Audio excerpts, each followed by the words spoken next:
You're standing at a crossroads.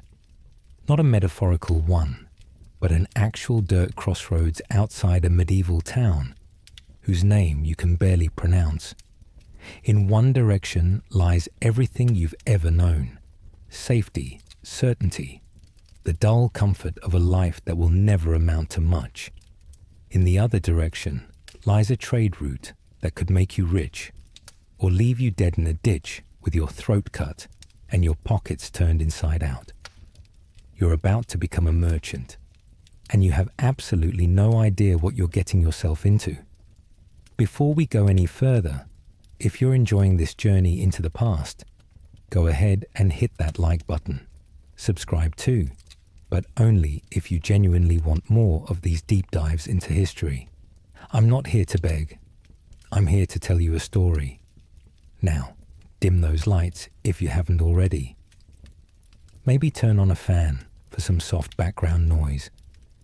Get comfortable, because we're about to spend the next hour and a half walking through one of the most dangerous, exhausting, and brutally unglamorous professions in medieval Europe. This isn't about treasure maps and romantic adventures. This is about survival. This is about mud, blood, and the very real possibility that you won't make it home. So let's begin. Your story doesn't start with ambition. It starts with debt. Your father was a cloth merchant, a small-time trader who worked the local markets and never quite made enough to break even. When he died last winter, he left you with nothing but obligations. Creditors are circling like crows around carrion, and you've got maybe 3 months before they take everything: the house, the workshop, even the tools. You could try to work it off as a laborer, spend the next 20 years breaking your back for pennies, or you could gamble everything on one slim chance at a better life. You choose the gamble. At 15, you're already too old to start most apprenticeships, but your father's old business partner, a man named Gerard with a wine-stained beard and suspicious eyes, agrees to take you on. Not out of kindness, out of calculation. You're cheap labor and you owe him. The arrangement is simple. You work for him for 5 years, learning the trade, handling his books, traveling with his caravans, and in exchange, he'll teach you enough to maybe, possibly, survive on your own afterward. Maybe. The first year is humiliation. You're not learning to be a merchant. You're learning to be a pack mule. Gerard sends you to the docks before dawn to inspect incoming shipments. You wade through fish guts and rotting vegetables, checking crates of wine for damage, counting bolts of cloth until your eyes cross, arguing with dock workers who'd sooner throw you in the river than listen to a skinny kid with an attitude. You learn to spot mold on grain from 10 paces. You learn which merchants will cheat you and which ones will merely overcharge. You learn that a smile means nothing and a handshake means even less. By the second year, Gerard starts teaching you the numbers, not just addition and subtraction, but the real mathematics of trade. How to calculate profit margins when you're buying in one currency and selling in another. How to estimate spoilage rates for perishable goods. How to determine whether a shipment of pepper from the east is worth more than a load of English wool headed south. You sit by candlelight in Gerard's cramped office, scratching figures into wax tablets until your fingers cramp and your head throbs. Sometimes Gerard hits you when you get it wrong. Sometimes he just laughs. You're not sure which is worse. The third year changes something. Gerard takes you on your first real journey, not just to the next town over, but a full month-long circuit through 3 regions, hitting markets, fairs, and trading posts you've only heard about in stories. You're in charge of the smaller transactions while Gerard handles the major deals. You sell lamp oil to a monastery. You buy salt from a coastal trader. You negotiate the price of linen with a weaver who speaks a dialect so thick you can barely understand him. And slowly, painfully, you start to see the patterns. the invisible web of supply and demand, the way prices shift with the seasons and the rumors of war, the delicate dance of trust and deception that underpins every transaction. By year 4, you're essentially running parts of Gerard's business while he drinks himself into a stupor most afternoons. You've learned to read people better than ledgers. You know when a merchant is desperate by the way his eyes flick toward the money purse. You know when a customer is serious by how long they linger over goods they claim not to want. You've learned that information is worth more than inventory. Knowing that a noble's wedding is planned 3 months out in the next province over means you can corner the market on fine cloth and triple your prices. Knowing that a harvest failed means you buy grain now and sell it later at whatever price you name. But the 5th year is when you learn the most important lesson. Gerard gets robbed. Badly. A shipment of valuable spices from the east disappears on the road between 2 towns, probably taken by bandits, maybe stolen by the guards he hired to protect it, possibly lost to simple incompetence. It doesn't matter. The loss nearly ruins him. You watch as he scrambles to cover debts, selling off assets at a loss, begging for extensions from creditors who smell blood in the water. You see firsthand how one bad journey can unravel years of careful work. And you realize that merchants don't fail because they're stupid. They fail because they're unlucky. And luck runs out for everyone eventually. When your 5 years are up, Gerard offers you a permanent position. Junior partner, he calls it. Fancy words for the same servitude with slightly better pay. You thank him politely and decline. You're going out on your own. He laughs and tells you that you'll be dead or bankrupt within 6 months. You think he might be right, but you leave anyway. You've got almost nothing. 40 silver coins saved from 5 years of near slavery. A few contacts who might possibly do business with you if they're feeling generous. And a reckless, desperate belief that you can make this work. You sit in a rented room so small you can touch both walls while lying down, and you make lists. What can you afford to buy? Where can you sell it? How much profit do you need just to break even after costs, after bribes, after losses, after the 1,000 invisible expenses that will eat away at your margins? You decide to start simple. English wool. It's not glamorous, but there's always demand, especially in Flanders where the textile industry is booming. You can buy it cheap from a contact your father once knew, a shepherd who owes your family a favor from years back. You can transport it yourself, cutting out the middle costs. And if you can get it across the Channel and into Bruges without losing it to thieves or weather or tariffs that bleed you dry, you might, just might, make enough profit to do it all over again. But first, you have to survive the journey. The preparation takes 2 weeks and drains half your money before you even leave town. You buy 3 large sacks of mid-grade wool, clean but not premium quality. You can't afford the best, and you won't insult buyers with the worst. You purchase a pack mule because you can't carry 3 sacks yourself, and horses are too expensive. The mule is old, bad-tempered, and probably has about 2 good years left in her, but she's all you can afford. You name her Agnes after your grandmother, who had the same disposition. Then comes the equipment, a sturdy leather satchel for documents and money, rope for securing the load, a canvas tarp in case of rain, which is almost certain, a knife, not a sword. You can't afford a sword and wouldn't know how to use one properly anyway. Some dried meat and hard bread for the road, a water skin, a tinderbox and flint, a wool blanket that smells like sheep because, well, it came from sheep. The paperwork is worse than the packing. You need a letter of credit from a moneylender, a document proving you have the right to trade, and a safe conduct pass from the local Lord's administration. Each document costs money.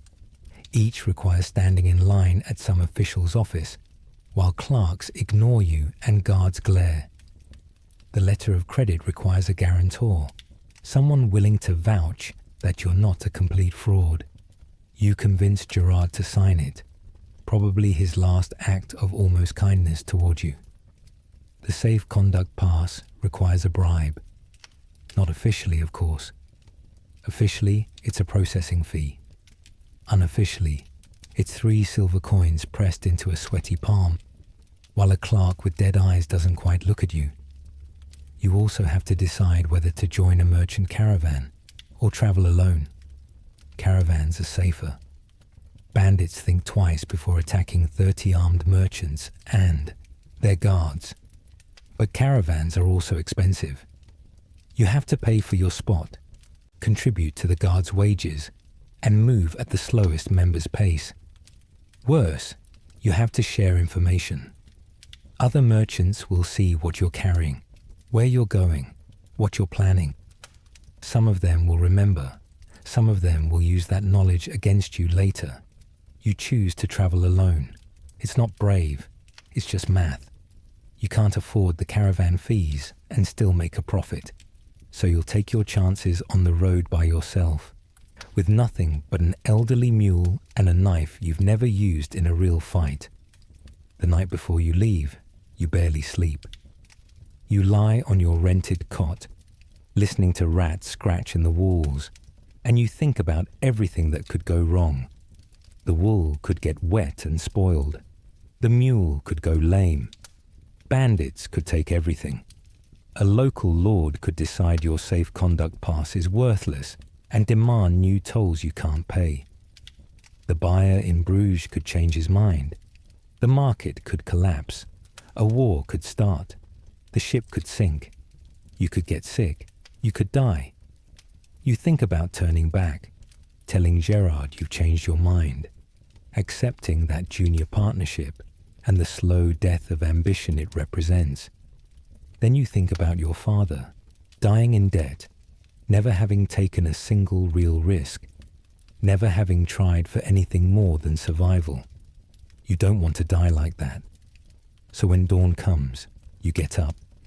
You load your wool onto Agnes's back, securing it with knots Gerard taught you. You shoulder your satchel, grip Agnes's lead rope, and you walk out of town before you can change your mind. The road stretches ahead of you, dirt and mud and stones and the great unknown.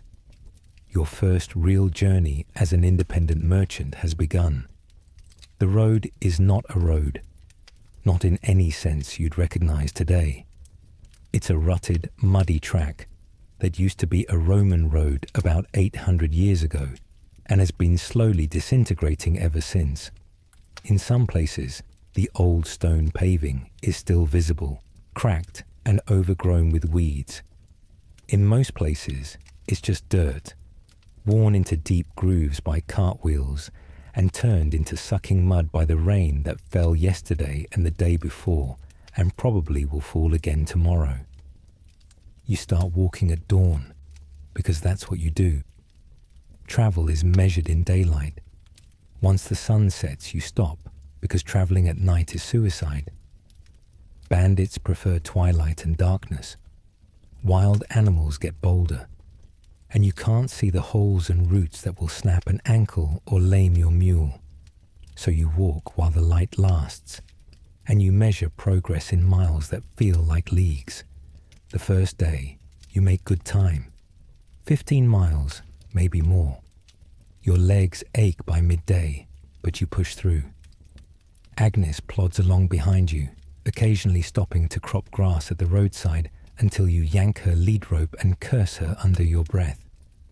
The countryside is beautiful in a way you're too tired to appreciate. Rolling hills, patches of forest, fields being worked by peasants who don't even glance up as you pass. You're nobody to them, just another traveller, forgettable. By the second day, the novelty has worn off completely. Your feet are blistered. Your shoulders hurt from the satchel strap. Your lower back throbs from the walking, the endless walking. The kind of walking that makes you understand why pilgrims pray for miracles just to make it stop. You pass through a village, barely more than a dozen hovels clustered around a well, and you buy some bread from a woman who charges you twice what it's worth because she can smell desperation on you. That night, you sleep in a barn after paying the farmer a copper coin for the privilege. The barn smells like manure and wet straw, and something scuttles in the darkness near your head. Could be a rat, could be something worse. You don't check. You just pull your blanket tighter and try to ignore the fact that your body is one giant ache. This is day 2. You have weeks of this ahead of you. By the 4th day, you've developed a rhythm. Wake before dawn. Check the wool for moisture or damage. Check Agnes for lameness or illness. Eat a piece of hard bread. Start walking. Stop at midday if there's water for Agnes and shade for yourself. Eat some dried meat that tastes like leather soaked in salt. Keep walking. Stop at dusk. Find shelter or make camp. Sleep like the dead. Repeat. The weather turns on day 6. Not a gentle rain, but a downpour that comes on suddenly and doesn't stop for 3 days. You wrap the wool in the canvas tarp as best you can, but water seeps in anyway. You can only hope the damage isn't catastrophic. You're soaked to the bone within an hour, and you stay that way. Your clothes never dry. Your skin starts to chafe in places you didn't know could chafe. Your boots, never waterproof to begin with, squelch with every step. Agnes looks miserable, which is remarkable because she always looks miserable, but now she looks extra miserable.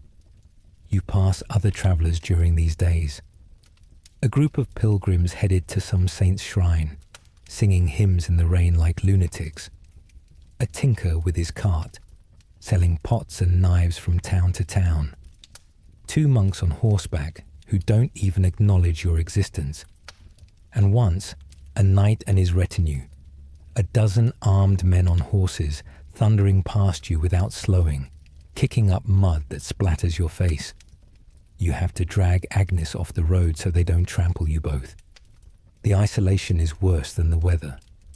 You can go entire days without speaking to another person. Just you, the road, and your thoughts. And your thoughts are not good company. You think about home. You think about everything that could still go wrong. You think about the stupid confidence that made you believe you could do this. You think about turning back, but you've come too far. Turning back now would mean arriving home with nothing, having wasted time and money on a doomed venture. So you keep walking. On day 9, Agnes goes lame. Not completely, but she's favouring her left rear leg, limping slightly with each step. You stop, inspect her hoof, and find a stone wedged in there. You pry it out with your knife, and she seems better, but she's still not moving right. You have a decision to make. Push her and risk permanent injury that would leave you stranded, or rest here for a day or 2, wasting time and money on food and shelter, gambling that she'll recover. You rest. Because without Agnes, you're carrying 3 sacks of wool on your back, and that's not happening. You find a village, pay too much for a stall in a stable, and spend 2 days fretting while Agnes stands around looking unbothered. On the 3rd day, she's moving better. Not perfect, but better. You set out again, slower this time, more careful. The road gets worse as you approach the borderlands between territories. Here, the local lord's authority is weaker, and that means less maintenance, fewer guards, more danger. You start seeing signs. A burned-out cart on the roadside, stripped of valuables. A crude cross marking where someone died and wasn't buried properly. Graffiti carved into trees, warnings or territorial markers from bandit groups. You start walking faster despite your exhaustion. You're not alone in your paranoia. You meet another merchant. a man transporting leather goods, and you travel together for 2 days. He tells you stories about a merchant caravan ambushed last month, everyone killed, goods taken. About a toll bridge where the guards rob you whether you pay or not. About a stretch of forest ahead where travelers disappear. You don't know if he's telling the truth or just trying to scare you. Either way, it works. On day 14, you see them. 3 men on horses, watching from a ridge about 100 yards off the road. They're too far away to see clearly, but you can tell they're armed. They're not travelers. They're not guards. They're bandits, and they're deciding whether you're worth the effort. Your heart hammers in your chest. You keep walking, trying to look calm, trying not to run, because running would confirm you have something worth taking. They watch. You walk. Agnes plods. An eternity passes in 60 seconds. Then they turn and ride away. You don't know why they left you alone. Maybe you looked too poor. Maybe they had better targets. Maybe they just weren't in the mood. It doesn't matter. You're still alive, still moving, still terrified. And you've learned something important. The road doesn't just take you somewhere. It tests whether you deserve to arrive. That night, you camp in a ditch off the road. No fire, just cold food and colder fear. You lie awake for hours, listening to every sound, imagining footsteps, hoofbeats, blades being drawn. Nothing happens, but sleep doesn't come easy. You think about all the merchants who didn't make it, the ones whose bones are scattered in forests or dumped in rivers, the ones who set out with dreams and ambition and ended up as cautionary tales. You wonder if you'll join them. You wonder if anyone would even notice. But dawn comes, as it always does, and you're still alive. So you keep walking. By day 18, the tolls start. You knew they were coming, but that doesn't make them less infuriating. The first one is at a bridge, a rickety wooden structure over a river you could probably wade across if you weren't carrying 3 sacks of wool. A guard, barely older than you, demands 2 copper coins. You argue. He puts his hand on his sword. You pay. 3 miles later, another toll. This one for passing through a lord's territory. 1 copper coin. Then another toll at a crossroads. Then another at the entrance to a market town. Each time you pay, watching your carefully calculated profits erode with every transaction. These weren't supposed to be this frequent. The safe conduct pass was supposed to cover most of this. But the guards don't care about your pass. They want coins, or you don't pass. You meet a merchant going the opposite direction. He warns you about the next toll station. Says the guards there are corrupt, that they'll search your goods and confiscate anything they claim is illegal, then sell it themselves. He suggests a detour, an extra day's travel through rougher terrain, but safer. You take the detour. The detour nearly kills you. The path is barely a path, more like a suggestion through dense forest. Branches scrape your face. Agnes balks every 10 steps. You slip in mud and nearly drop one of the wool sacks into a stream. It takes 2 days instead of 1, and you run out of food. You eat berries you hope aren't poisonous. They give you stomach cramps, but you don't die, so that's a win. When you finally emerge onto a proper road again, you're exhausted, filthy, and starting to wonder if any amount of profit is worth this nightmare. Then you see the town ahead. A real town, with walls and a market square and the smell of food cooking. You've made it to the halfway point. Your spirits lift slightly. You still have a long way to go, but at least you're halfway there. You enter the town, pay the gate toll, because of course there's a gate toll, and find an inn. A real inn, with beds and warm food and a place to wash. It costs more than you wanted to spend, but you don't care. You stable Agnes, haul the wool into your room because you're not risking theft, and you collapse onto a straw mattress that feels like heaven compared to sleeping on the ground. For one night, just one night, you eat hot stew and drink weak ale and pretend you're not terrified about the journey still ahead. For one night, you're not a desperate merchant gambling everything on a load of wool. You're just a person, resting in a warm place, trying to remember why you thought this was a good idea. The answer doesn't come, but the sleep does, deep and dreamless. And for now, that's enough. The town fair is chaos. Imagine a medieval marketplace, and you're probably picturing something quaint. Maybe some cheerful vendors selling bread and pottery while chickens wander around. Now forget that completely. This is sensory overload designed by sadists. The smell hits you first. Unwashed bodies, animal dung, rotting vegetables, smoke from cooking fires, fish left too long in the sun, tanned leather, fresh bread, vomit, and something else you can't identify, but probably died 3 weeks ago. It's like someone distilled every bad smell in the world and decided to concentrate it in 1 square mile. You breathe through your mouth and try not to gag. The noise is worse. Vendors shouting prices, customers arguing, animals bleating, clucking, grunting, a blacksmith hammering somewhere, musicians playing badly, street preachers warning about hellfire, children screaming, dogs barking, carts rumbling over cobblestones. It's a wall of sound that makes thought impossible. You just wade into it and hope you don't drown. You find the wool merchant section because that's how medieval markets work. All the wool traders cluster together, partly for convenience, mostly so they can keep an eye on each other and make sure nobody undercuts prices too aggressively. You're the new face, which means everyone is watching you with suspicion.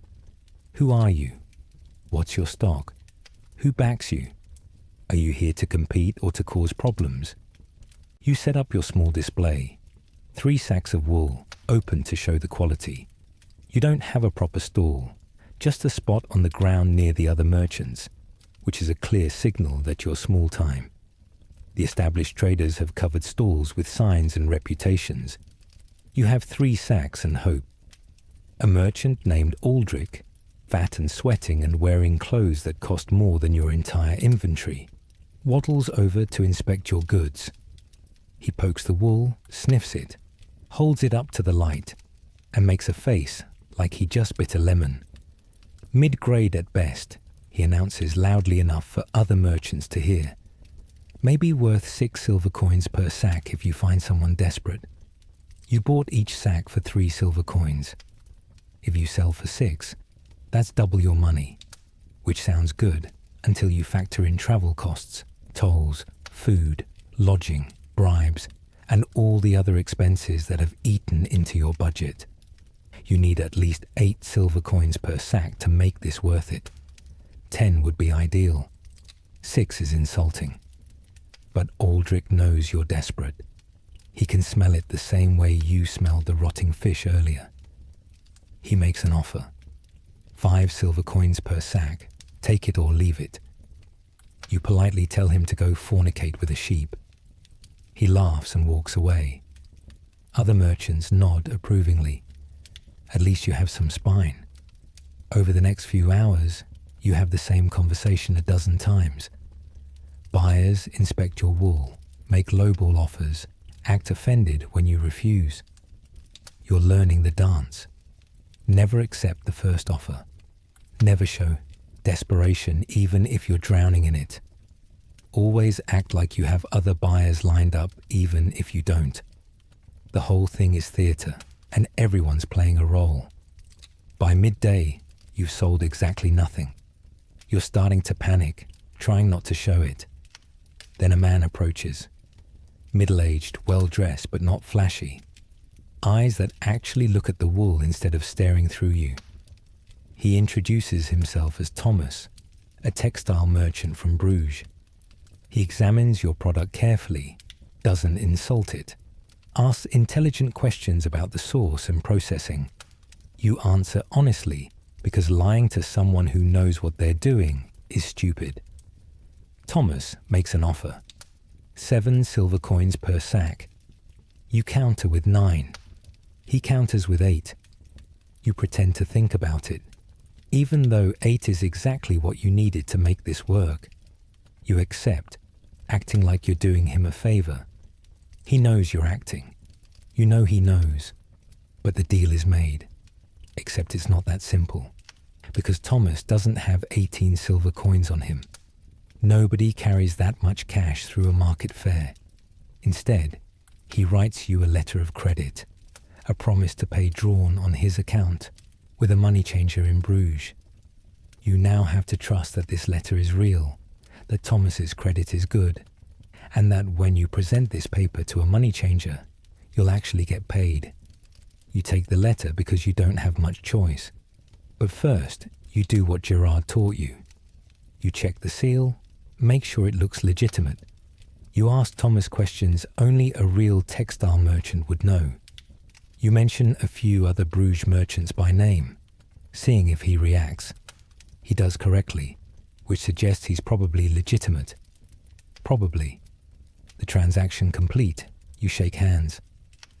Thomas arranges to have the wool transported to his warehouse. You fold the letter of credit carefully and tuck it into your satchel. You've just made your first real sale as an independent merchant. The profit margin is thin, thinner than you wanted, but it's profit. You're not bankrupt. Not yet.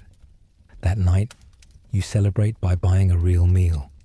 Roasted chicken, vegetables, bread that's actually fresh, and wine that doesn't taste like vinegar.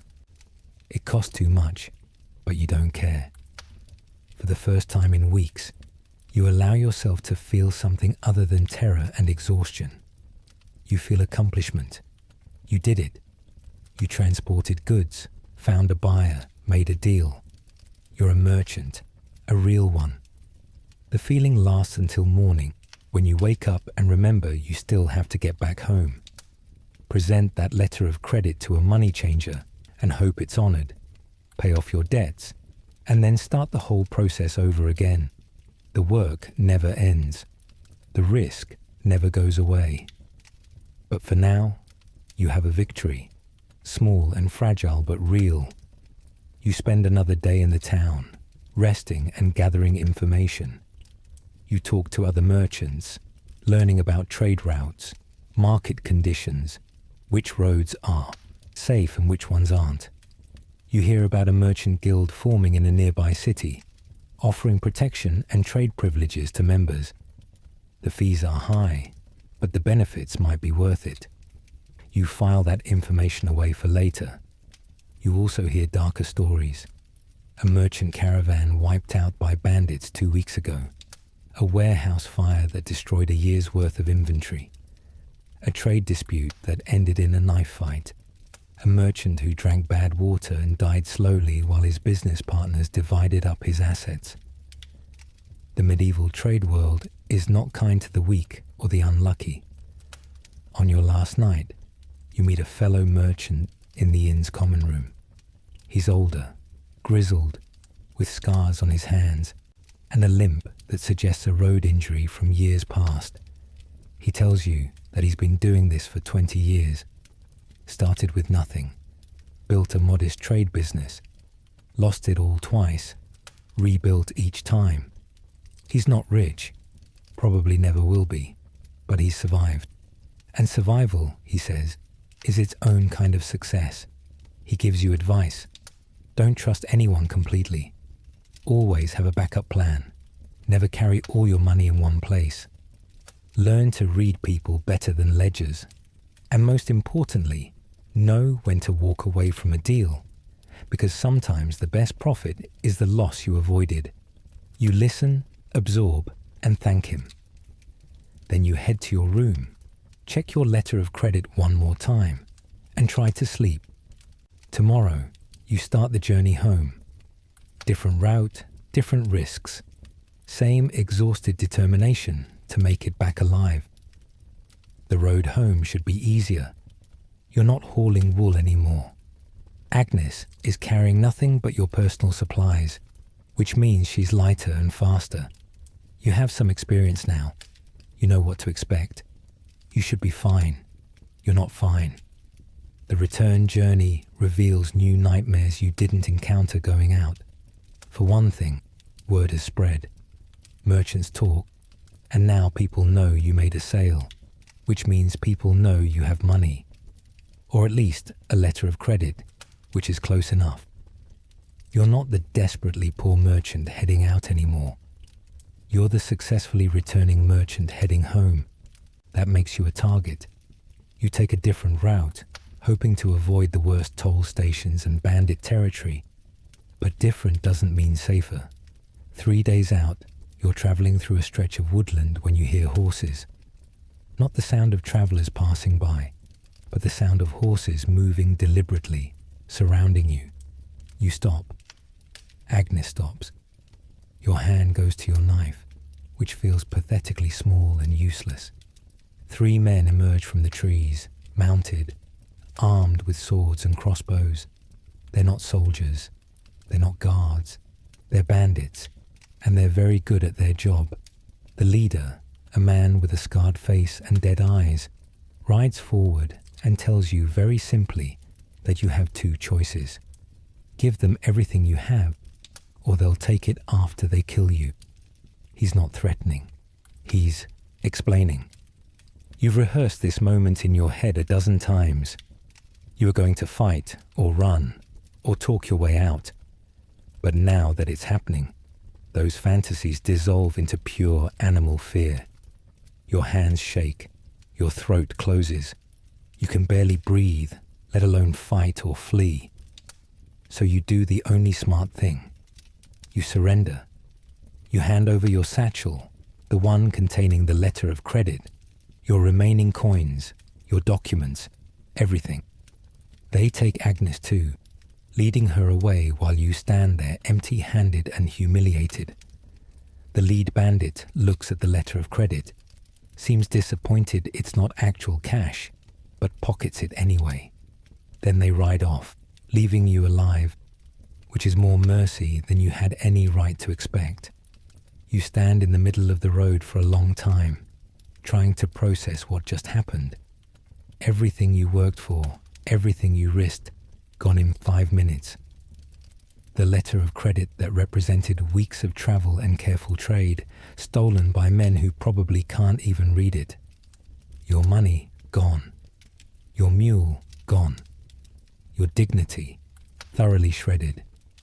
You have 2 copper coins sewn into the lining of your belt, an old trick Gerard taught you. It's enough to buy food for maybe 3 days if you're careful. That's it. That's all that stands between you and complete destitution. You start walking, because what else can you do?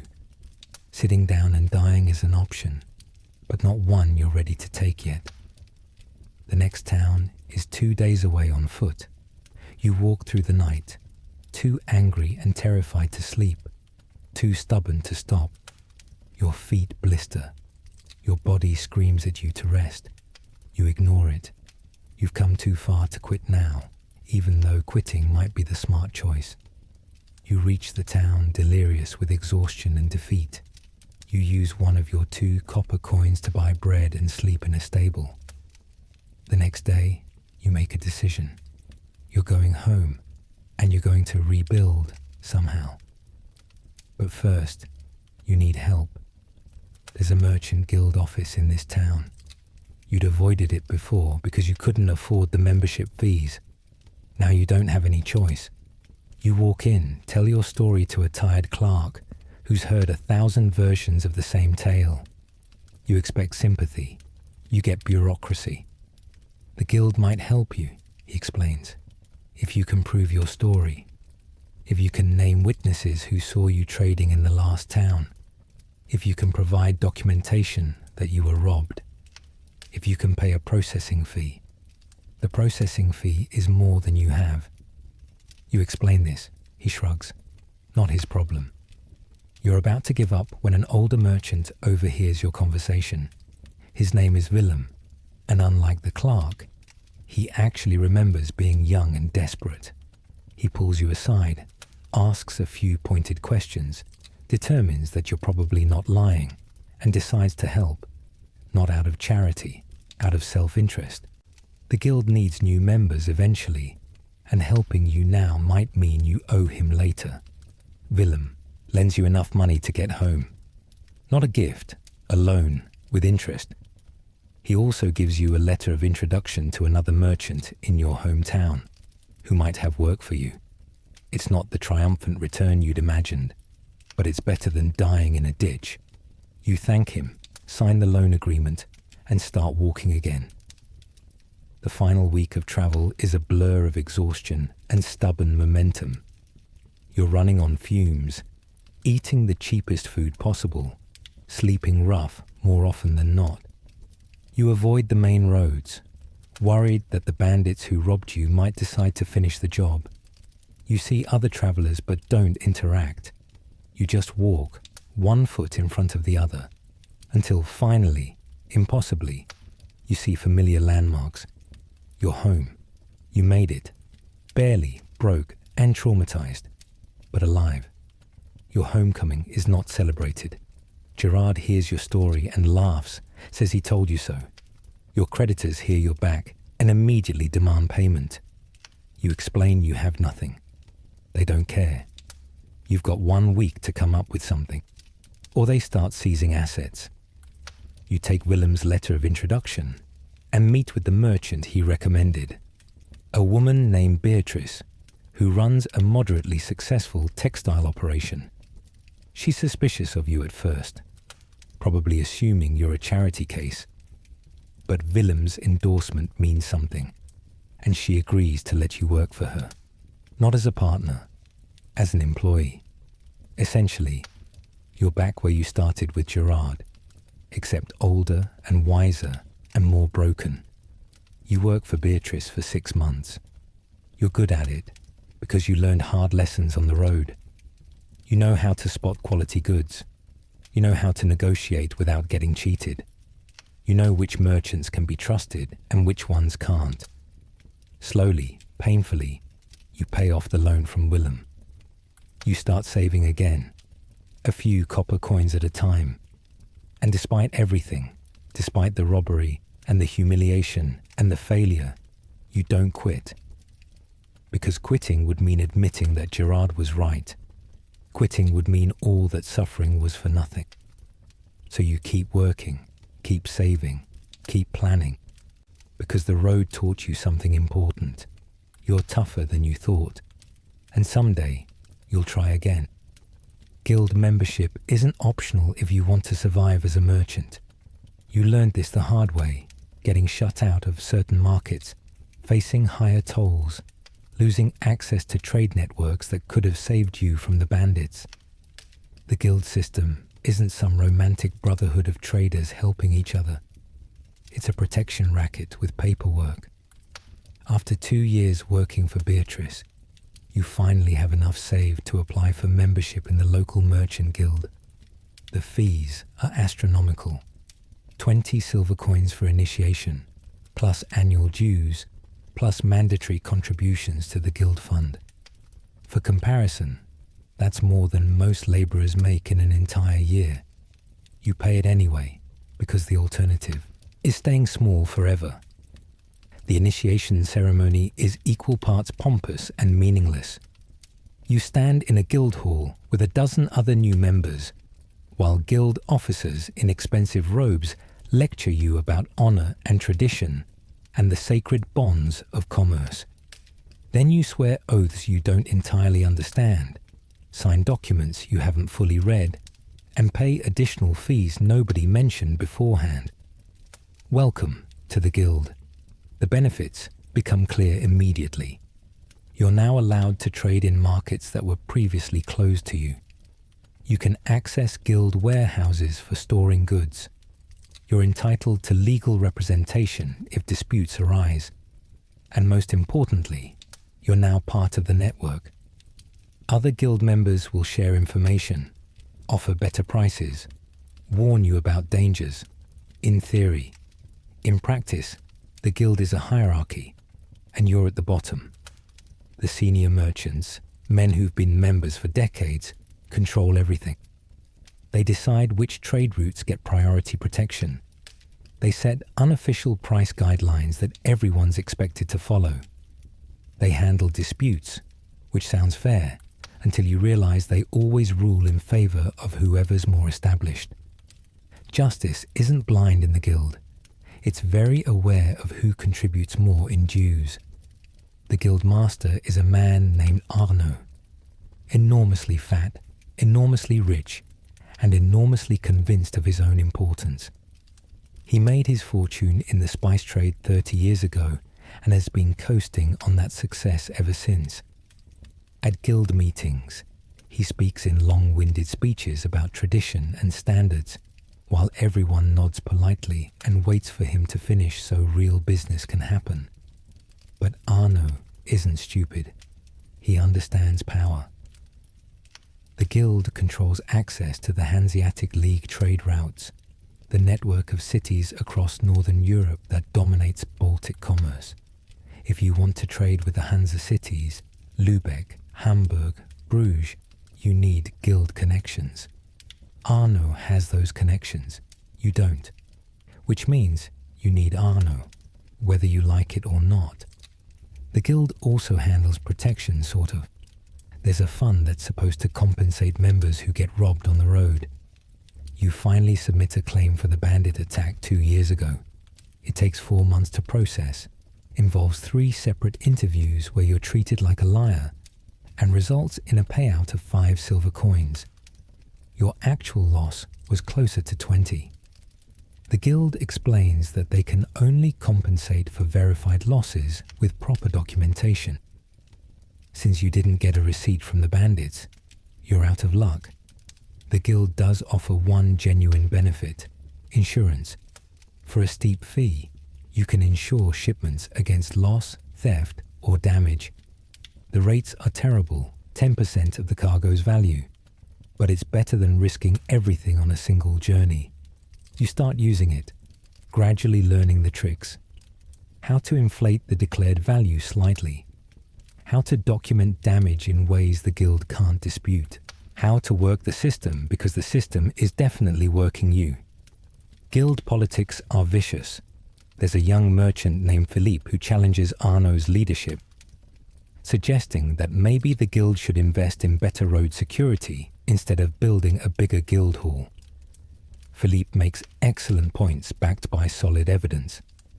The senior merchants shut him down immediately. 6 months later, Philippe's trading licenses mysteriously get delayed. His shipments get extra scrutiny at checkpoints. Word spreads that he's unreliable. His business collapses. He leaves town. Nobody mentions him again. You learn the lesson. Don't challenge the system.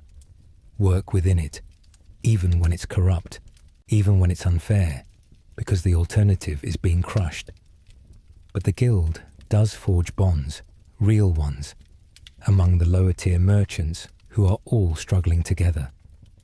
You form alliances with other newer members.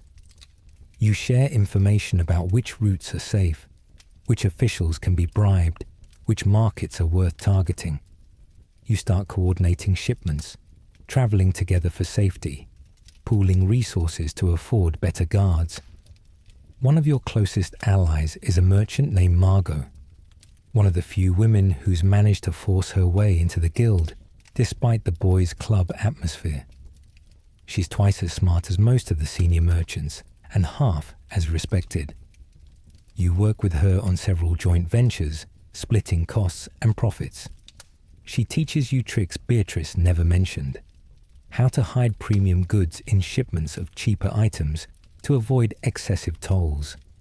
How to use multiple letters of credit from different changers to spread risk. How to read contracts for the loopholes that favor merchants instead of customers. The guild also requires participation in civic affairs. Translation: you have to fund the Lord's building projects, contribute to church construction, sponsor festivals. It's not charity, It's extortion dressed up as community spirit. But you pay because not paying means losing status within the guild. And status matters more than money when you're trying to build a reputation. You attend guild banquets, elaborate affairs where merchants stuff themselves with roasted meat and imported wine while discussing trade policies. The senior merchants sit at the high table with the lord and church officials. You sit at a side table with other minor members, eating the less impressive portions and pretending to be grateful for the scraps. One banquet changes things. Arno announces that the guild has negotiated new trade privileges with several Hanseatic cities. Members will get reduced tariffs, access to better warehouses, priority berthing for ships. But there's a catch. The privileges only apply to merchants who can demonstrate significant capital investment. Translation: rich merchants get richer, everyone else gets nothing. You're furious but silent. Philippe's fate is a reminder that anger without power is just noise. Instead, you start planning. If the system is rigged for the wealthy, you need to become wealthy, or at least appear wealthy enough to qualify for these privileges. Over the next year, you take massive risks. You borrow heavily, more than is wise, to fund larger shipments. You form a partnership with Margot and 2 other merchants, pooling capital to meet the guild's arbitrary threshold. You work constantly, traveling more, sleeping less, pushing your body past its limits because you're in a race against other ambitious merchants who want the same limited privileges. It works, barely. You qualify for the Hanseatic trade, access by the narrowest margin, leveraging every asset you have and several you don't quite have yet. At the next guild meeting, Arno reads your name among those granted the privileges. You stand, nod politely, and sit back down. No celebration, just relief that you made the cut. But now you're in deeper debt than ever, committed to trade routes you've never traveled, dealing with Hanseatic merchants who view you as an outsider, and responsible for partnerships that could collapse if any single shipment fails. The guild opened a door for you. Now you have to prove you deserve to walk through it. The night before your first Hanseatic trade journey, you sit in your small house, now slightly less small, thanks to some success, and you think about how far you've come, from a desperate kid with 40 silver coins to a guild member trading with the most powerful merchant network in Europe. It should feel like victory. Instead, it feels like you've climbed one mountain only to discover a range of taller mountains behind it. But you've learned something the guild won't teach. The system is rigged, but it's not unbeatable. You just have to be smarter, tougher, and more willing to risk everything than the people around you. And you are, because you've already lost everything once and survived. Losing it again doesn't scare you the way it used to. Tomorrow, you sail for the first time. The open sea awaits, with all its new ways to kill you, and you're actually looking forward to it.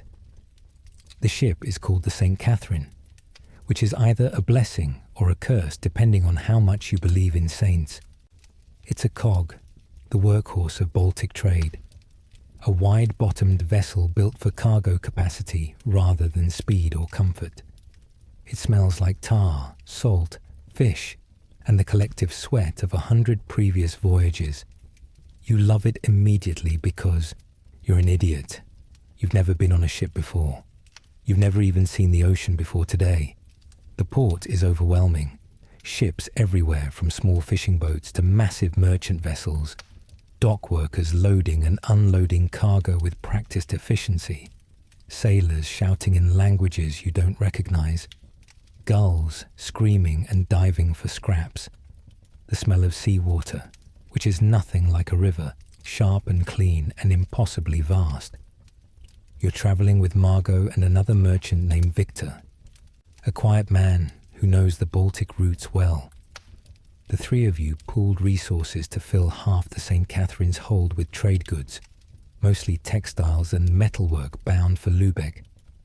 The other half belongs to three other merchants you don't know, but will become very familiar with over the next 2 weeks. The captain is a weathered man named Klaus, who looks like he was carved from driftwood and bad decisions. He tells you where to stow your personal belongings, a corner of the deck that's technically sheltered, but realistically exposed to everything. There are no cabins for merchants, just tarps, blankets, and hope. Klaus explains the ship's rules. Don't touch the rigging unless you're told to. Don't get in the crew's way. Don't fall overboard because they're not turning around. And if you're going to vomit, do it over the side, not on the deck. You nod, trying to look confident, trying not to reveal that you're already feeling queasy and the ship hasn't even left the dock yet. The St. Catherine casts off at dawn. The crew works with casual competence that's almost beautiful to watch. Ropes are loosed, sails are raised, and slowly, impossibly, the massive ship begins to move. You watch the dock recede, then the city, then the land itself becoming a thin line on the horizon. And then it's just water. Water in every direction. More water than you knew existed. The first day is magical. The wind is steady, the sea is calm, and you're riding a wooden vessel across the open ocean like some kind of maritime sorcerer. You stand at the rail, watching dolphins play in the ship's wake, feeling the spray on your face, thinking this is the greatest adventure of your life. The second day is when the seasickness hits. It starts as a gentle nausea, the feeling that your stomach is considering rebellion. Then the sea gets rougher. The ship starts rolling, not dramatically, just enough that your inner ear and your eyes are sending contradictory messages to your brain. Your brain responds by making you want to die. You spend the next 18 hours in absolute misery. You vomit everything in your stomach, then keep vomiting long after there's nothing left. You lie on the deck, wrapped in a blanket, too sick to care about dignity or comfort. Margot, who has sailed before and apparently has a stomach made of iron, brings you water and bread. You can't keep either down. Victor, also sick, lies nearby, groaning occasionally. Klaus walks past, glances at you and laughs. "First voyage," he says. "Don't worry, most people survive." His encouragement is not encouraging. By the third day, your body has adjusted. You're still not comfortable, but you can function. You eat a little bread, and it stays down. You stand up without immediately wanting to die. Progress. You start paying attention to the ship's operations. The crew is a mix of nationalities: Germans, Dutch, Scandinavians, and a few others you can't place. They speak a pidgin mixture of languages, mostly Low German, the common tongue of Baltic trade. You pick up phrases, commands for raising sails, warnings about weather changes, insults that transcend language barriers. Sailors curse creatively in any language. Life aboard the St. Catherine follows a rhythm. Work when there's work. Rest when there's not. Eat when food is served, which is twice a day. Breakfast is porridge, sometimes with fish. Dinner is hardtack, salted meat, and beer, because water goes bad quickly on ships. The food is terrible, but you're hungry enough not to care.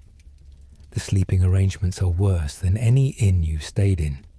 You sleep on deck under a tarp, fully clothed because nights at sea are cold even in summer. The deck is hard. The ship creaks constantly. Water seeps through the tarp during rain. But you're so exhausted each night that you sleep anyway. Deep, dreamless sleep broken only by your turn at watch. Watch duty means staying awake for 4 hours at night, watching for other ships, hazards, changes in weather. It's mostly boring, punctuated by moments of terror when you think you see something in the darkness that turns out to be nothing, but it's necessary. Ships have collided in the night. Ships have run aground on rocks. Ships have been attacked by pirates who preferred to approach under cover of darkness. Pirates are a constant concern. The Baltic has its share, though they're not the romantic figures of legends. They're organized criminals, often working with corrupt officials, targeting ships that look valuable but not well defended. The St. Catherine has a small crew and minimal weapons. Klaus's defense strategy is to run if possible, surrender if necessary, fight only as a last resort. You ask Klaus if he's ever been attacked.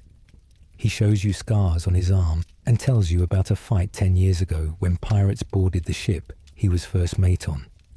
3 crewmen died. The pirates took half the cargo and left them alive, which Klaus considers a good outcome.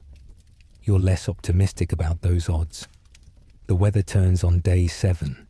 Dark clouds roll in from the west, the wind picks up, and the sea transforms from manageable swells to angry mountains of water. Klaus orders the sails adjusted, cargo checked and secured. Everyone who's not crew to get below deck.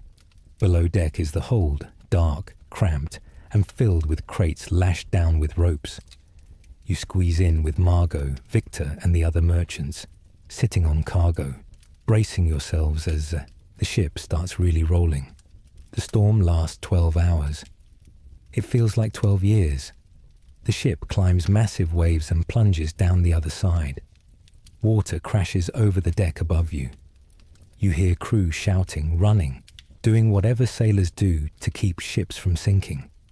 You sit in the dark, holding on to whatever you can reach, trying not to imagine the ship breaking apart and drowning in cold black water. At one point, a wave hits so hard the ship tilts at an impossible angle. Cargo shifts despite the lashing. A crate breaks loose, slides across the hold, and slams into the hull with a crack that makes everyone freeze. Is that the hull breaking? Is water about to pour in? You wait. Nothing happens. The ship rights itself. The crate settles. You breathe again.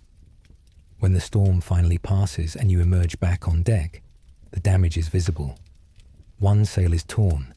Part of the railing is gone, washed away. A crew member is nursing a broken arm. But the ship is intact, the cargo mostly secure, and everyone's alive. Klaus inspects the damage, curses extensively, and orders repairs. The rest of the voyage is almost calm by comparison. The St. Catherine limps toward Lübeck with a damaged sail and a crew running on fumes. You help where you can, mostly by staying out of the way. You watch the sea, learning to read the rhythms, the way waves build, the way wind patterns shift. On the 13th day, you see land. Not the thin line of distant coast, but actual land, forests and buildings, and the entrance to Lübeck's harbour. The crew cheers. You cheer. Even Klaus cracks something that might be a smile. The St. Catherine docks in Lübeck, and you step off the ship onto solid ground that doesn't move beneath your feet. Your legs are shaky. Your sense of balance is confused. But you made it. You crossed the Baltic, survived storms and seasickness and the constant threat of pirates. Margot pats you on the back. "First voyage," she says. "Not bad. You didn't even fall overboard." High praise from someone who's done this a dozen times. Victor is already organizing the cargo offloading, talking to dock workers in Low German, arranging transport to a warehouse. You help, working through exhaustion, because this is what you came for. This is where the real trading begins. Lübeck is intimidating. It's not the biggest city you've seen, but it's the most important for Baltic trade. The warehouses, the merchant halls, the sheer concentration of wealth and power in one place is overwhelming. This is the heart of the Hanseatic League, the city that sets the rules for trade across Northern Europe. You've got 2 weeks to sell your cargo, buy new goods, and prepare for the return voyage. 2 weeks to prove that all the risk, all the suffering, all the gambles were worth it. 2 weeks to not screw this up so badly that you end up bankrupt. You take a deep breath of harbour air, stinking of fish and tar and commerce, and you get to work. Trading in Lübeck is nothing like trading in your hometown markets. This is professional level commerce, and you are very aware that you're out of your depth. The Hanseatic merchants are polished, experienced, and completely unimpressed by some newcomer from a minor guild trying to sell textiles in their city. Your first meeting is with a cloth merchant named Heinrich, who operates out of a warehouse that's bigger than most buildings you've ever been in. He inspects your goods with the bored efficiency of someone who's seen thousands of textile shipments. The quality is acceptable, he says, which is merchant speak for mediocre. He makes an offer that's lower than you hoped, but higher than you feared. You counter. He doesn't budge. You explain that your goods are actually premium quality, specifically sourced, excellent value. He points out 3 minor flaws you hadn't noticed and explains, very patiently, that he could buy similar goods from 4 other merchants currently in port. Your leverage evaporates. You accept his offer. Over the next week, you sell the rest of your cargo to various merchants, learning painful lessons about Hanseatic negotiation tactics. These merchants have been doing this since before you were born. They know every trick, every leverage point, every way to squeeze margins.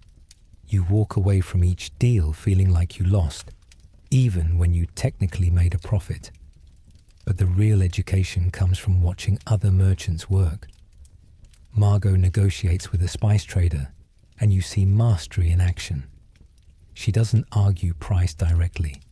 She builds rapport, mentions mutual contacts, shares information about market conditions in other cities. She makes the spice trader feel like he's getting insider knowledge, while she's actually extracting his knowledge. By the time they agree on a price, he thinks he won the negotiation. He didn't. Victor is different. He trades in metalwork, which requires different skills. He lets customers inspect the goods, touch them, test them. He doesn't oversell. He just presents quality and lets it speak. When someone tries to haggle, he shrugs and points out that metal is metal, the price is fair, take it or leave it. Most take it. You try to absorb everything, building a mental library of tactics and approaches. But mostly, you're learning humility. You thought you understood trade after years of smaller deals. You don't. You're a beginner surrounded by professionals, and the gap is vast. The Hanseatic League's presence is everywhere in Lübeck. Guild halls, warehouses, meeting houses where merchants gather to share information and make deals. There's an order to everything, rules and hierarchies that took centuries to develop. New merchants aren't shut out exactly, but they're certainly not welcomed with open arms. You attend a merchant gathering at one of the contour buildings, the famous Hanseatic trading posts. It's formal, almost ritualistic. Merchants give updates on market conditions in their home, cities. Someone reports that the fishing season in Bergen is poor, which means herring prices will rise. Someone else mentions political tensions in Novgorod that might disrupt the fur trade. Information flows, carefully, strategically. You don't speak, you listen. You're gathering intelligence, learning which merchants are trustworthy, which ones are sharks, which markets are worth targeting. A merchant from Hamburg mentions that wool demand is increasing there. You file that away. Margot makes a mental note about copper prices in Sweden. Victor asks a question about iron ore quality. Each piece of information is a potential advantage. The gathering breaks up, and merchants cluster in smaller groups, making private deals, sharing information that's too valuable to announce publicly. You're not invited into those clusters. Not yet. You're still an outsider, unproven, untrusted. But you're here, which is something. You use the remaining time to source goods for the return voyage. This is the critical decision. Buy the wrong products and you'll struggle to sell them at home. Buy at too high a price and your profit disappears. Buy too much and you can't afford the shipping. Buy too little and you've wasted an opportunity. After consulting with Margot and Victor, you decide to focus on specialty items that are harder to find at home. Amber from the Baltic coast, premium quality. Furs from the Russian trade routes, some metalwork that Victor recommends, and a small amount of spices, not the most expensive varieties, but good quality pepper and ginger that you can sell to apothecaries and wealthy households.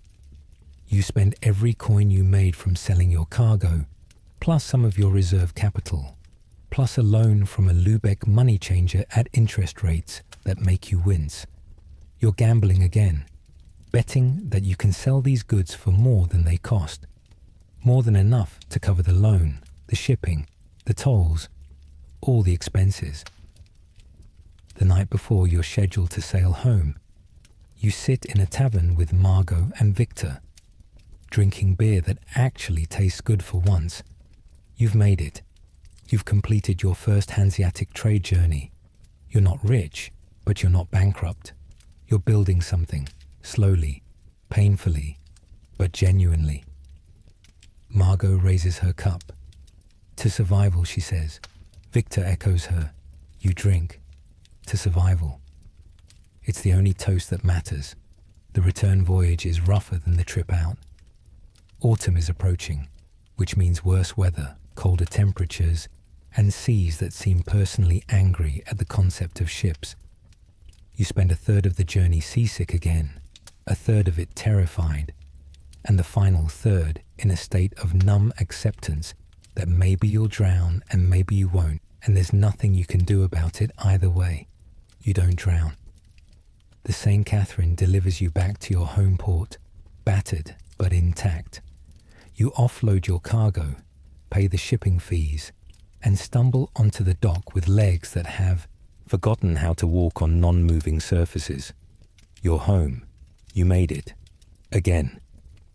The next months are a blur of selling, negotiating, paying off debts, and planning the next journey. The amber sells well.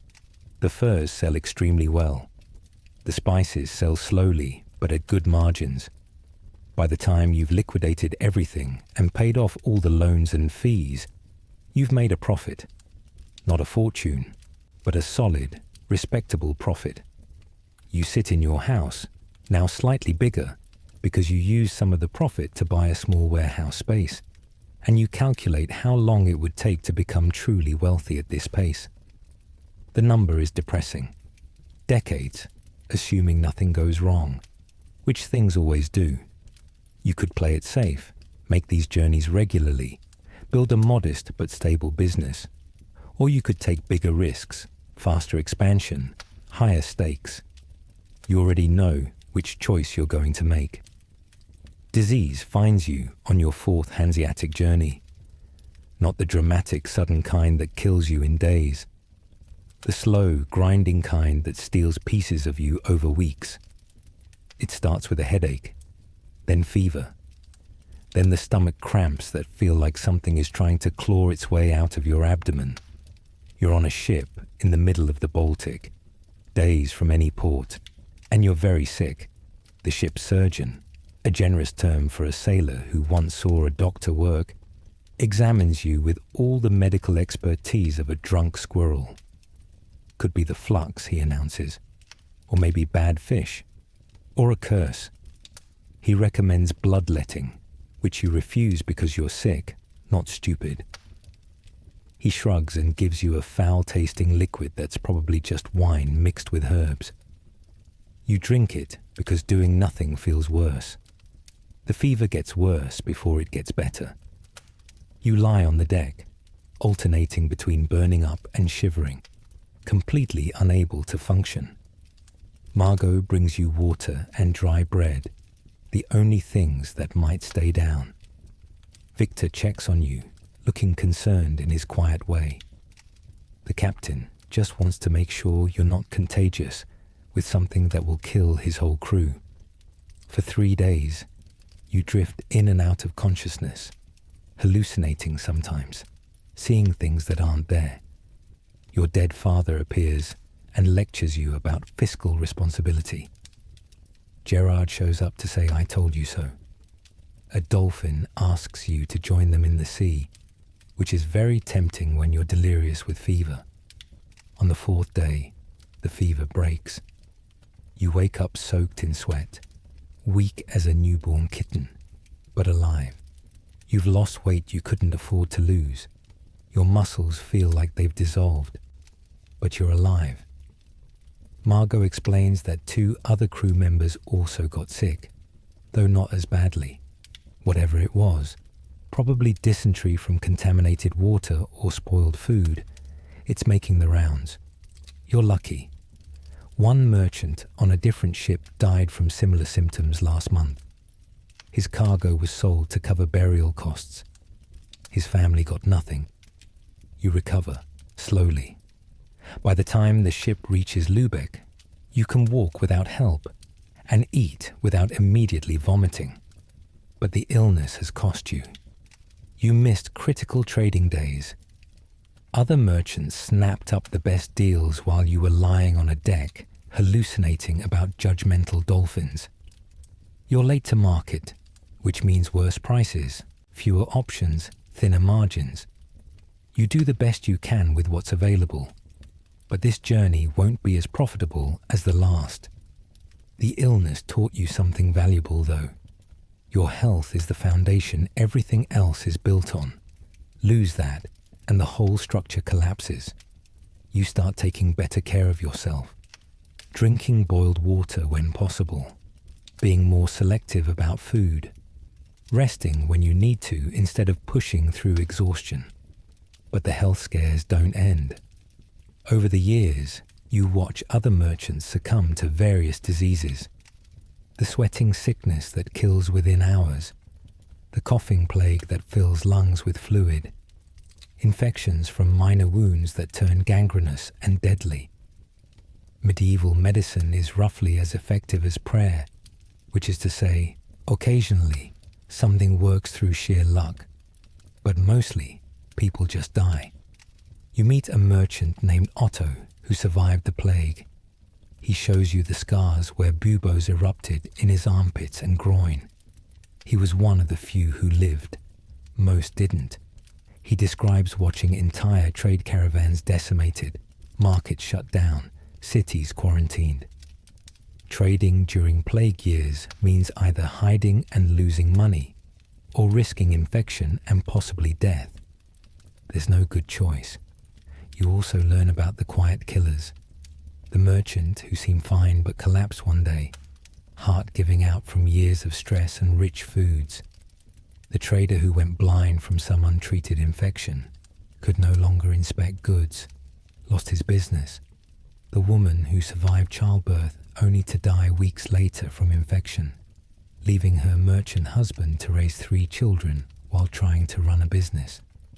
The psychological toll is harder to measure but just as real. You start having nightmares, bad ones, dreams where you're drowning at sea, or being robbed again, or dying of fever with nobody around to help. You wake up sweating, heart pounding, taking minutes to remember where you are. The stress is cumulative, building year after year, journey after journey. You notice other merchants developing the same symptoms. The 1,000-yard stare of someone who's seen too much. The nervous habit of constantly checking for their money pouch. The paranoia that makes them trust nobody. The drinking problem that starts as stress relief and becomes a dependency.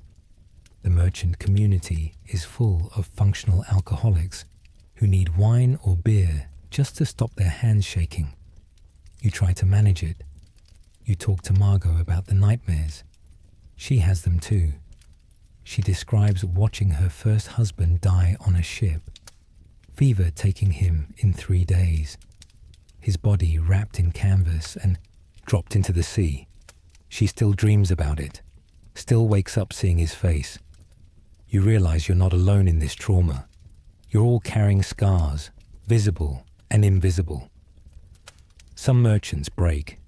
You watch it happen to a man named Albrecht, who just stops functioning one day. He shows up at a merchant meeting, but he can't follow the conversation. His eyes are vacant. He's not drunk, not sick, just gone. Later you hear he gave away his entire inventory to the church and joined a monastery. Some people cope by abandoning the life entirely. You haven't broken yet, but you can feel the edges of yourself fraying, the parts of your personality that used to be sharp getting worn down by constant stress and fear. You wonder how much longer you can keep doing this. You wonder if the money is worth the cost.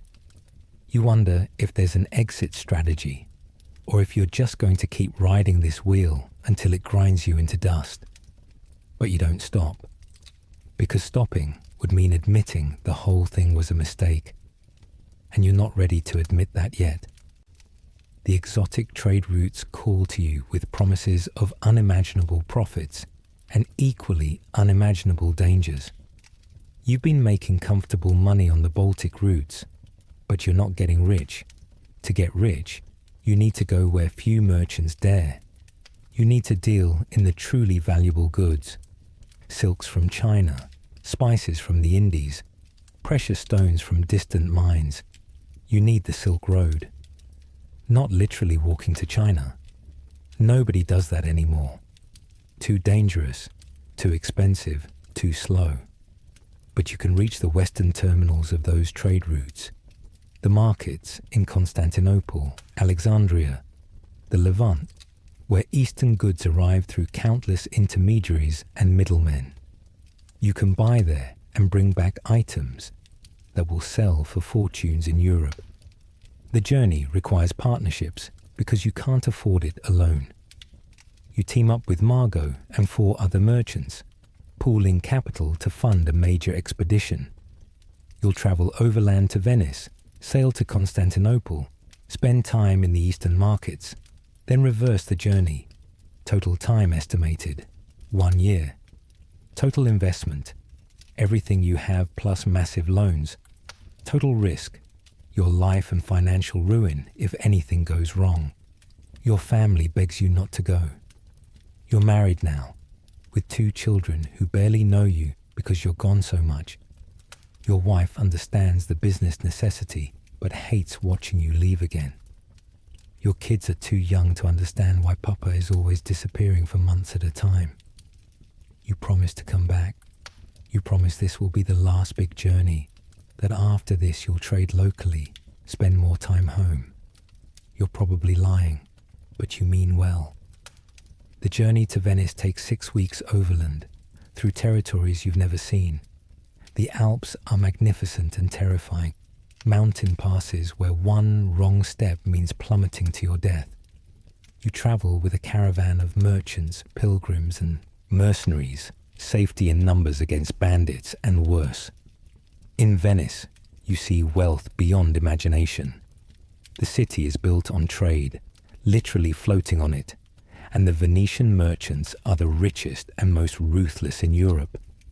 They control Mediterranean trade through a combination of naval power, political connections, and sheer cutthroat competitiveness. You're a small fish in a very large, very dangerous pond. The Venetian merchants you deal with are polite but dismissive. You're clearly not from one of the major trade cities. You don't have the connections, the family name, the reputation. You're just another hopeful merchant trying to make it big. They'll sell to you, but at prices that ensure they profit handsomely while you take all the risk. You board a Venetian merchant galley bound for Constantinople. These ships are bigger and more sophisticated than the Baltic cogs you're used to. Multiple decks, proper cabins for important passengers, organized cargo holds, You're not important enough for a cabin, so you sleep with the other minor merchants in a cramped area below decks that smells like the inside of a very old shoe. The Mediterranean is calmer than the Baltic, but no less dangerous. Pirates here are organized, often backed by rival city-states, operating with near military efficiency. The galley travels in a convoy with armed escort ships, which tells you everything about how serious the threat is. You reach Constantinople, the queen of cities, and it overwhelms every sense you possess. The city is enormous, far bigger than anything in Western Europe. The Hagia Sophia dominates the skyline, an architectural marvel that makes every church you've ever seen look like a shed. The markets are chaos and wonder, filled with goods from every corner of the known world, and several corners you didn't know existed. The languages are impossible. Greek, Arabic, Turkish, Armenian. Languages you've never heard. You communicate through gestures, interpreters, and the universal language of showing money and pointing at goods. You're trying to buy spices, silks, and other luxury items that will sell for 10 times their price back home. If you don't get robbed, if you don't get cheated, if you don't die. The Eastern merchants are different from European traders. Negotiation is an art form, not a transaction. You spend hours drinking coffee, an exotic beverage you've never tried before that tastes like bitter mud and makes your heart race, while discussing everything except business. Eventually, slowly, prices are mentioned, not as demands, but as suggestions. You counter-suggest. They look offended. You apologize. They laugh. Eventually, something resembling a deal emerges from the chaos. You buy silks, pepper, cinnamon, cloves, indigo dye, and a small quantity of precious stones. You spend every coin you brought plus money borrowed from Venetian bankers at interest rates that would make a usurer blush. You're gambling that these goods will sell for enough to cover costs and generate enormous profit. You're gambling your entire future on your ability to get these goods home without losing them. The return journey is a nightmare of paranoia. You're now carrying items worth more than you've earned in your entire career. Every person you meet is a potential thief. Every ship you see is a potential pirate. Every port is a place where corrupt officials might confiscate your goods. You don't sleep well. You can't afford to. Margot, who's made this journey before, tries to calm your nerves. This is normal, she says. The fear is healthy. It keeps you alert. But you have to function despite it. You have to act like everything is fine even when you're terrified. So you do. The voyage home takes 4 months, longer than planned because storms force you to shelter in ports for weeks at a time. Every delay costs money: food, lodging, bribes to officials, fees to harbour master. The expenses pile up relentlessly.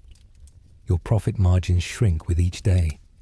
When you finally reach home, you're exhausted, paranoid, and £30 lighter than when you left. But you have the goods. You made it.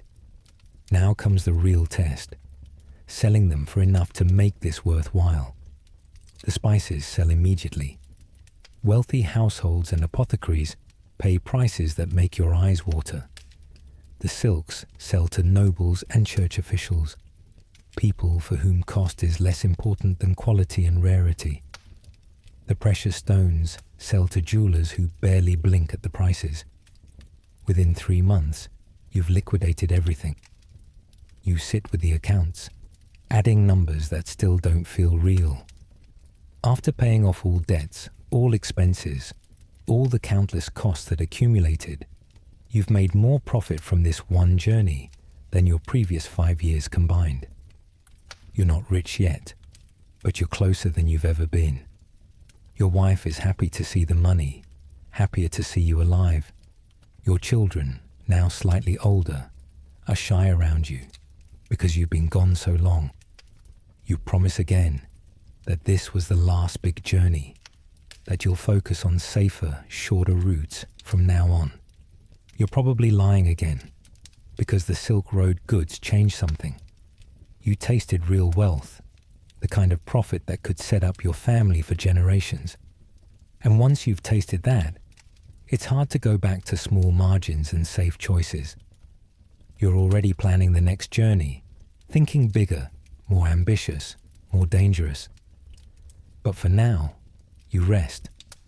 You spend time with your family. You sleep in an actual bed. You eat food that doesn't taste like salt and regret. And you try to ignore the nightmares about drowning in the Mediterranean while pirates steal your silk. Success, when it finally comes, doesn't feel like you imagined. You've been at this for 15 years now. You've survived bandits, storms, disease, robbery, and countless near disasters.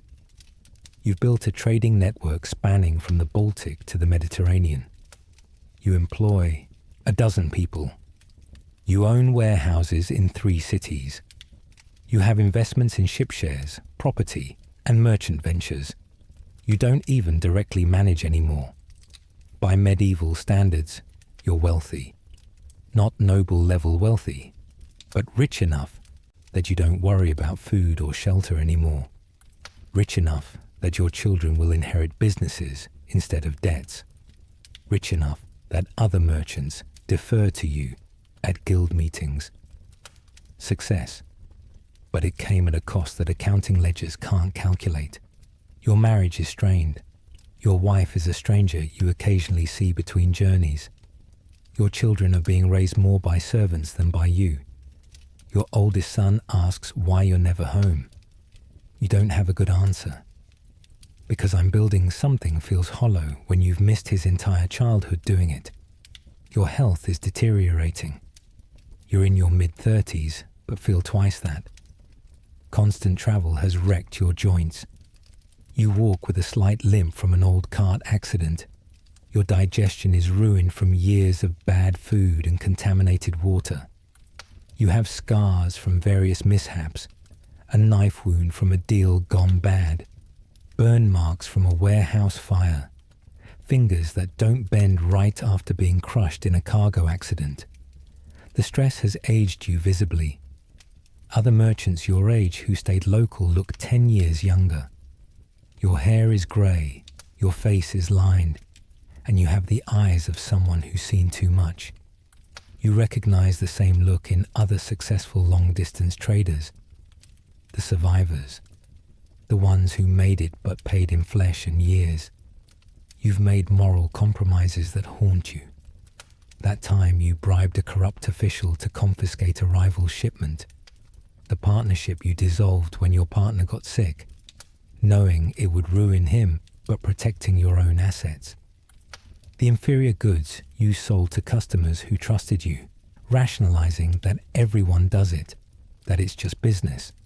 The accumulated weight of small betrayals and calculated cruelties that trading requires. The church condemns you and merchants like you. Usurers, they call you. Greedy, immoral, putting profit above souls. The local priest gives sermons about merchants who will find the eye of a needle more accessible than the kingdom of heaven. You donate to the church anyway, funding a new chapel wing, because that's what successful merchants do. You buy your way into God's potential good graces while the priest accepts your money and continues condemning you from the pulpit. The nobility resents you. You have more liquid wealth than many minor nobles, but you'll never have their status or respect. They see you as a jumped-up tradesman, someone who makes money instead of inheriting it, which is somehow disgraceful. When you attend civic functions, nobles speak to you with barely concealed contempt. They need you, need your loans and your trade connections, but they hate that they need you. Other successful merchants are not your friends. They're competitors, pretending to be colleagues. Every conversation is a chess match. Every shared information might be a trap. You maintain alliances, but trust is a luxury you can't afford. Margot is probably the closest thing you have to a real friend, and even with her, you hold back secrets, protect advantages, guard your vulnerabilities. You've reached a point where money itself is abstract. Numbers in ledgers, letters of credit, shares in ventures you barely understand anymore. You're not working for survival anymore. You're working because stopping would mean admitting that all the sacrifices might not have been worth it. There are merchants who've gone further than you. The great trading families, Medici, Fuggers, the Venetian dynasties. They've turned commerce into dynasty, built empires on trade routes and banking. You'll never reach that level. You started too late, from too little, in too small a city. But you've done well. By any reasonable standard, you've succeeded. The question that haunts you in quiet moments is, at what cost? Was the wealth worth your health? Worth your family's childhood? Worth the pieces of your conscience you've sold off along the way? You don't let yourself think about it too much, because if you honestly calculated the cost against the gain, you might realize you chose poorly. You attend a guild meeting where younger merchants look at you with admiration, seeing success and wisdom. They ask for advice. You tell them what they want to hear. Work hard, take calculated risks, build relationships, stay honest where possible. You don't tell them the truth, that luck matters more than skill, that the road is littered with merchants who did everything right and failed anyway. That success often means becoming someone you wouldn't have liked when you started. One young merchant, barely 20, tells you he wants to follow your path, become wealthy like you. You see yourself in him, the same desperate ambition, the same willingness to risk everything. You want to warn him.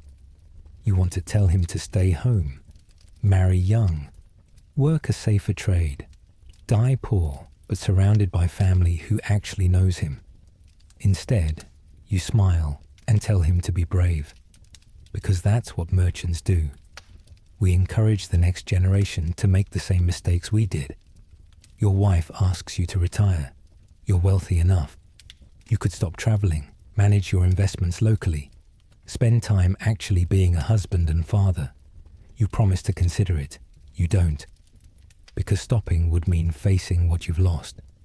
As long as you're moving, traveling, trading, you can pretend the sacrifices were necessary. Stop moving, and you'll have to look at what you become.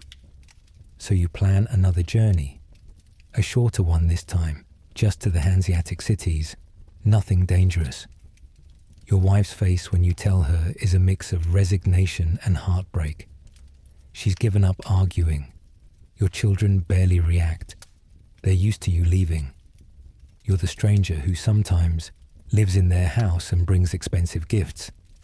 The night before you leave, you sit in your warehouse, looking at inventory that represents years of work.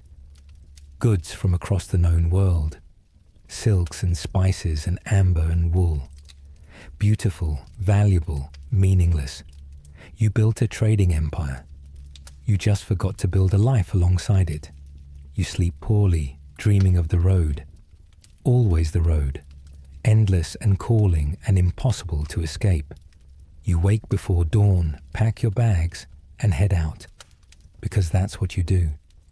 That's all you know how to do anymore. You're a merchant. And merchants move. The human cost of merchant life becomes clearer as you age. You're 40 now, which is old for someone who's lived the way you have. Many merchants don't make it this far. Disease, violence, accidents, or simple exhaustion claims them. You've attended too many funerals for colleagues who died on the road, at sea, in foreign cities far from home. Your family has paid the highest price. Your oldest son is 15 and a stranger to you.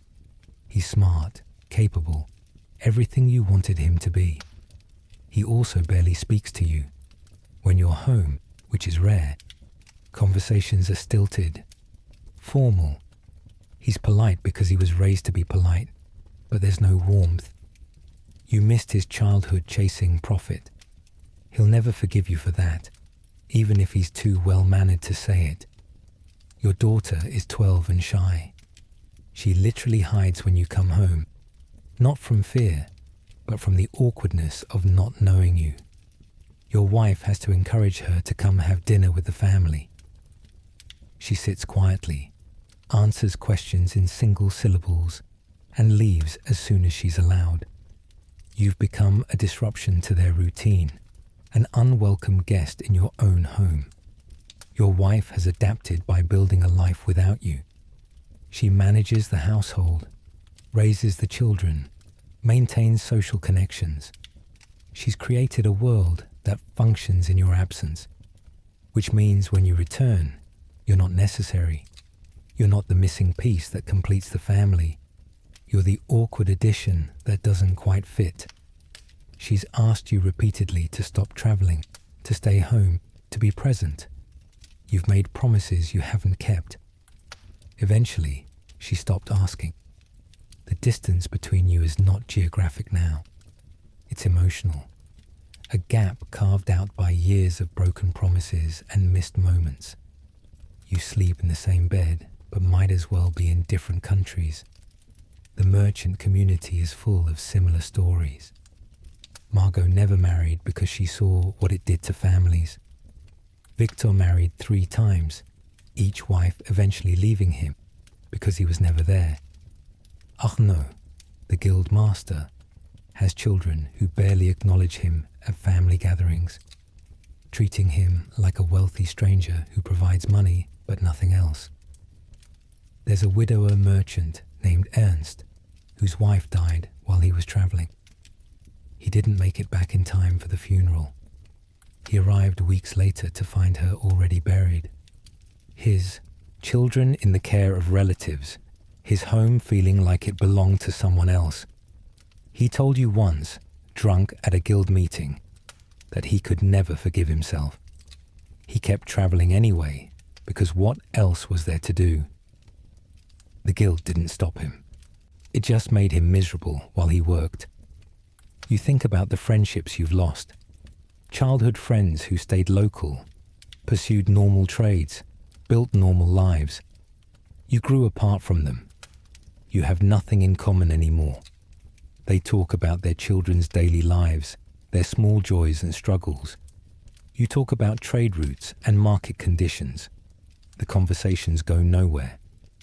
Eventually, they stop trying to include you in gatherings. You became the person who's never around, always traveling, living in a different world. The few friendships you've maintained are all with other merchants. Margot, Victor, a handful of others. But even these are complicated. You're all competitors beneath the friendly surface. You help each other, but never quite fully. You share information, but never the most valuable information. You trust each other, but only so far. Real friendship requires a vulnerability you can't afford. You've seen what this life does to people over time. Some merchants develop drinking problems, using alcohol to numb the loneliness and stress. Others become withdrawn, barely functional in social situations, more comfortable negotiating deals than talking to humans. Some chase new experiences constantly, unable to settle, always needing the next journey, the next deal, the next risk. You recognize some of these patterns in yourself. You drink more than you used to. Not problematically, you tell yourself, but enough that your wife has commented on it. You're more comfortable in markets and trading posts than in your own home. You get restless after a few weeks of staying local. You need to move, to be doing something, because stillness means confronting what's missing. The psychological scars are harder to treat than physical ones. You still have nightmares about being robbed.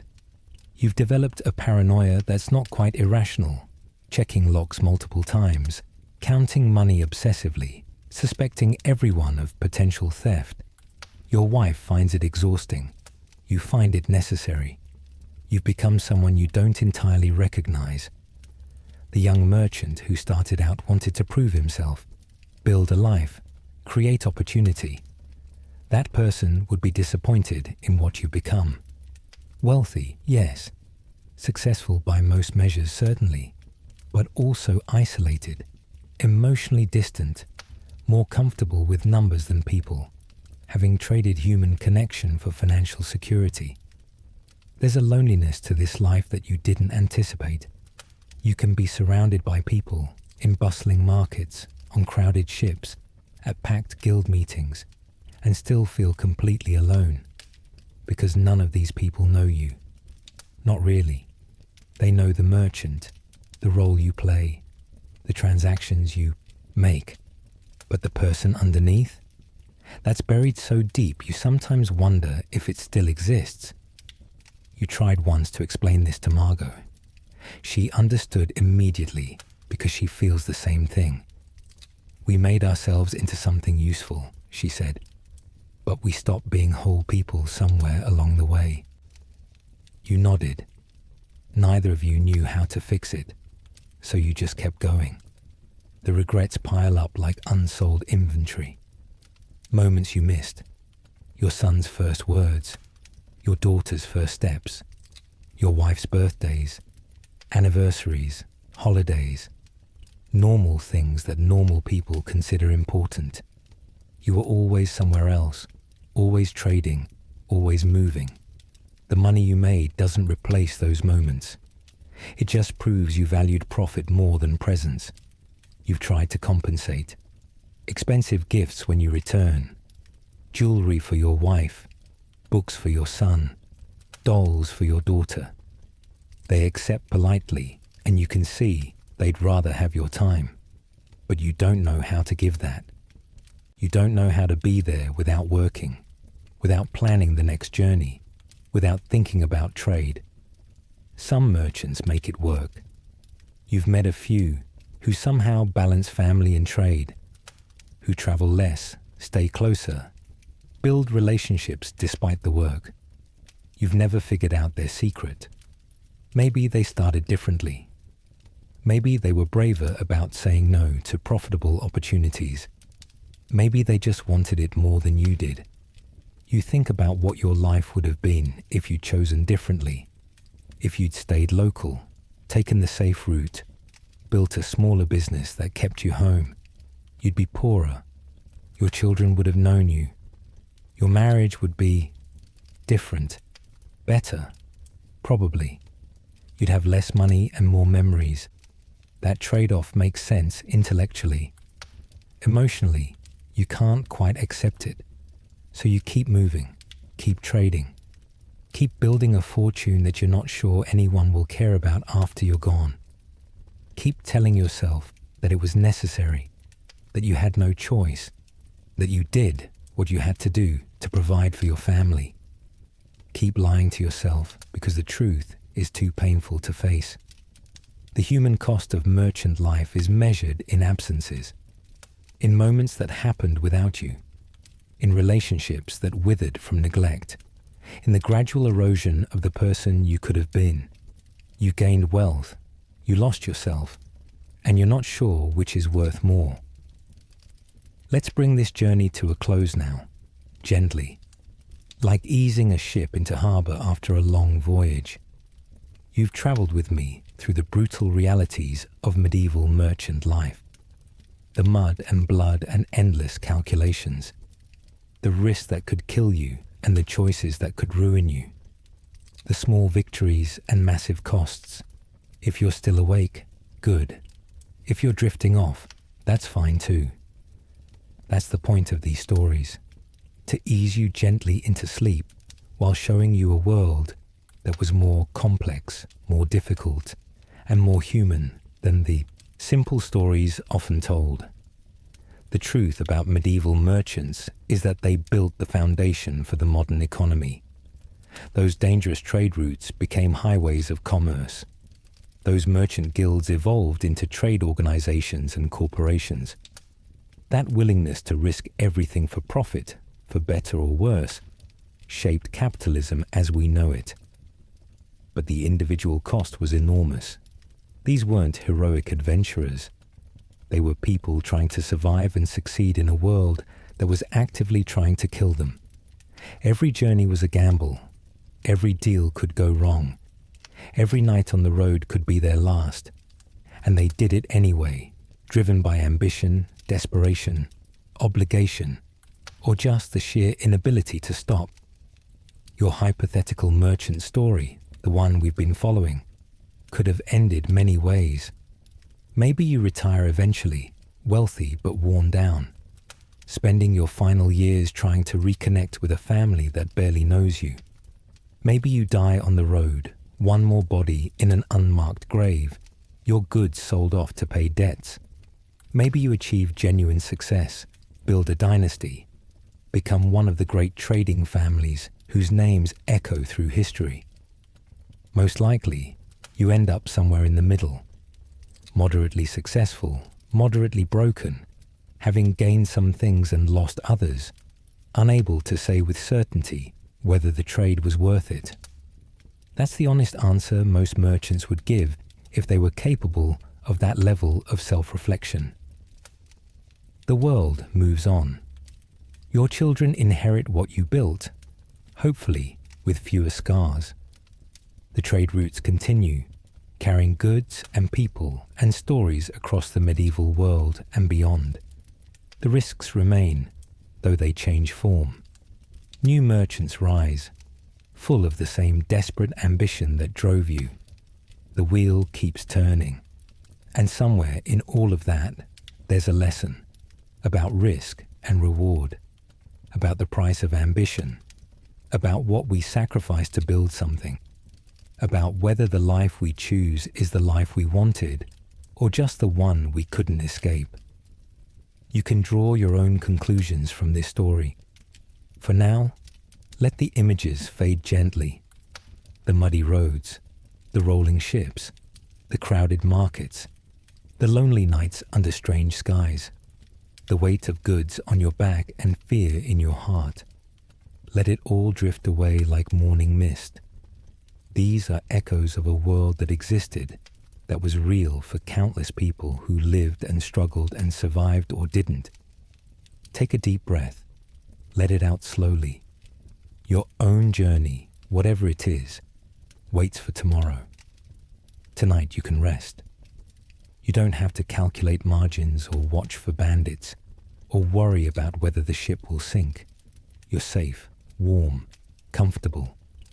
That's more than medieval merchants often got. If you genuinely enjoyed this journey through history, go ahead and hit that like button. Subscribe if you want more of these deep dives, but only if you actually want to. I'm not desperate for numbers. I'm just here to tell stories about the people who came before us, who lived lives stranger and harder than we usually imagine. Now close your eyes if you haven't already. Let the weight of the day ease away. Tomorrow comes soon enough. For now, you've survived another journey through the past. And unlike those medieval merchants, you made it through without a single bandit attack or case of dysentery. That's worth celebrating.